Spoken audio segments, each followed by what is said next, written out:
Mr. Arun, welcome. Thank you. Mr. Arun Kumar is the Assistant Secretary for Global Markets and Director General of the U.S. Commercial Service. And he also serves as the head of delegation for 17 American medical technology companies who are holding meetings in Turkey right now. Can you maybe start talking about these medical technology companies and what your aim is during this visit? Certainly. First of all, thank you for having me. It's great to be back in Turkey. The first time I'm here in my official capacity in this new job. And in fact, it's my first overseas trip in my new job. Well, thank you so much for coming and stopping here at your first visit. It's great to be here. I'm in Istanbul, the most beautiful city in the world. So great to be here. Thank you. I've come with a very exciting delegation of 17 companies.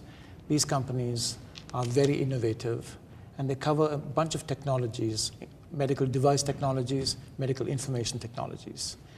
They are small and medium-sized companies and large as well, at the cutting edge of their disciplines. Some of them have been founded by doctors who decided that they would rather take their skills and take it to a lot more people than they could do as a clinician by themselves.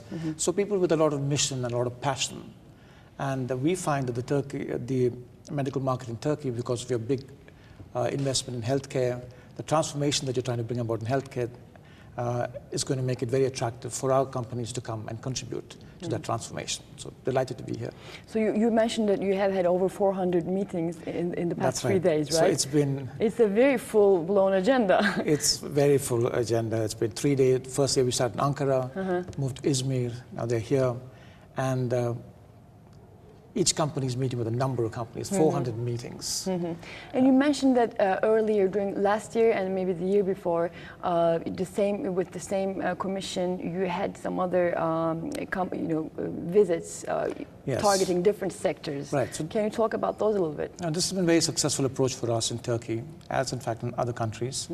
So in Turkey in the last couple of years, we've brought a mission focused on aerospace and defense, another one focused on renewable energy. And both those missions have led to several $millions worth of business and partnerships. So we're excited about this one as well. Yes, that's great. Let's move more towards the US-EU trade agreements that we are talking every day. It's one of the high agenda items on our agenda items as well as Bloomberg. We track it every day. How do you think this free trade agreement is going to result in the next coming months? And what's your opinion on the progression of the trade agreement? Yeah, I must start by saying that Turkey is a very important strategic partner for the US. The president made his first visit to Turkey, first overseas visit was to Turkey, in 2009. And at that point he said that he wanted the commercial relationship with Turkey to be at the same level as our strategic and military relationship. And we are committed to that. We are working very hard to make that happen.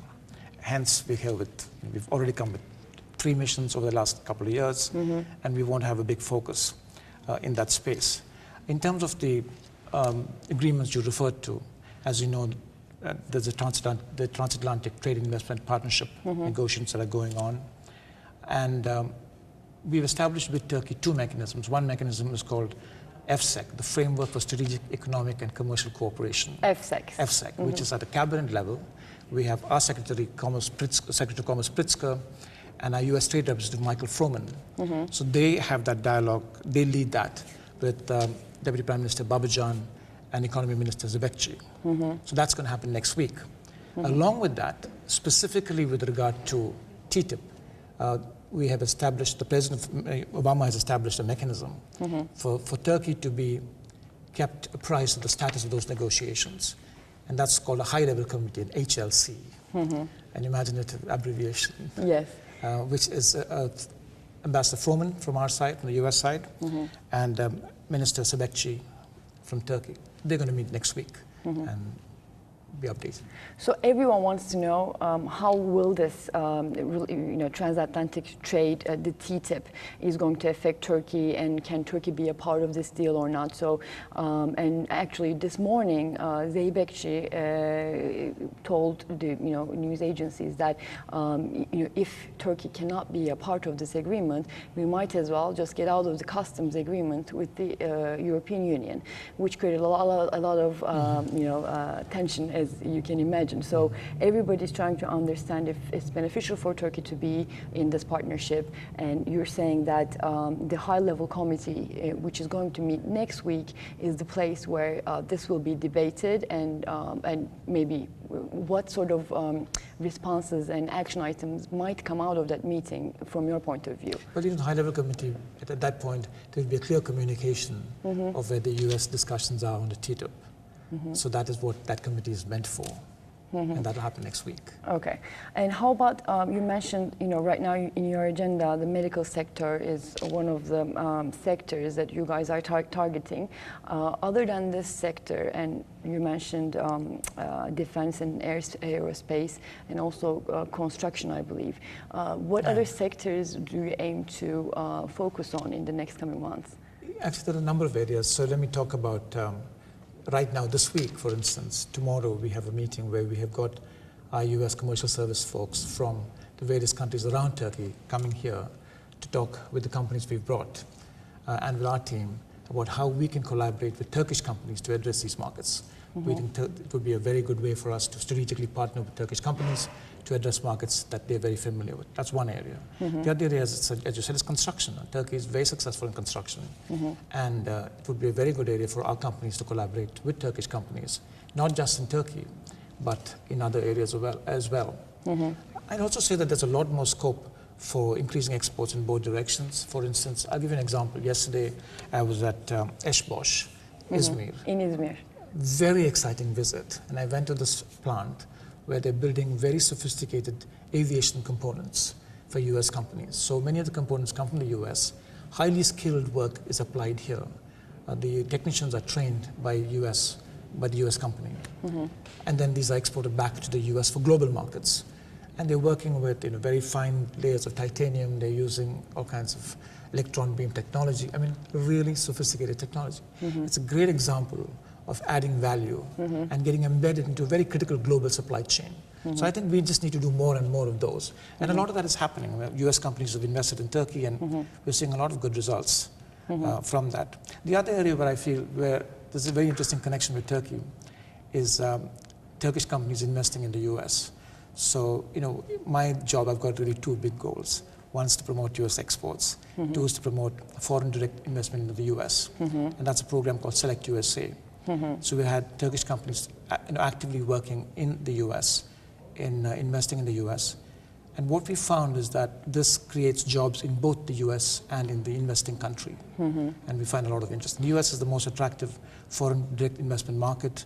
And because of the technologies in the markets, many companies like to come and invest in the US to benefit from that. Yeah, that's a very interesting point, because one of the criticisms that we hear with regards to TTIP is the fact that it might make it more difficult for governments to regulate the markets, and at the same time, it might decrease job creation.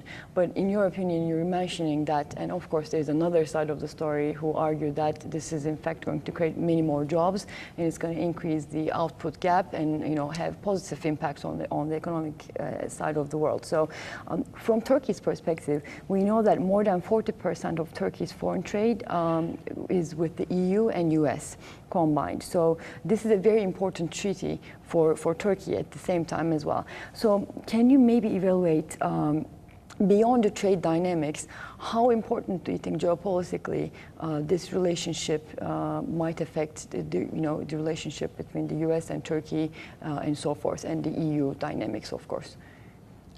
For Turkey to be included in the transatlantic negotiations, and not only from a trade benefits perspective, also geopolitically, do you think it will strengthen the ties between the US and Turkey if it happens? Actually, that would be a discussion. It's part of the discussions next week. But my focus really is how can we work together in terms of as companies working together. I'm kind of a salesman. I'm here for our companies to sell our products and services and to sell our country to your companies that want to invest in our country. And I feel the more we do of that, we can make a lot of progress. All these treaties take a lot of time. As a salesperson, I'm like, let's do the transaction and go to the next one and build our business together. Well, Mr. Arun Kumar, it was my pleasure to have you here at Bloomberg, and thank you so much for coming and sharing your thoughts with us. It was a pleasure. Thank you for the opportunity. Thank you. Thank you.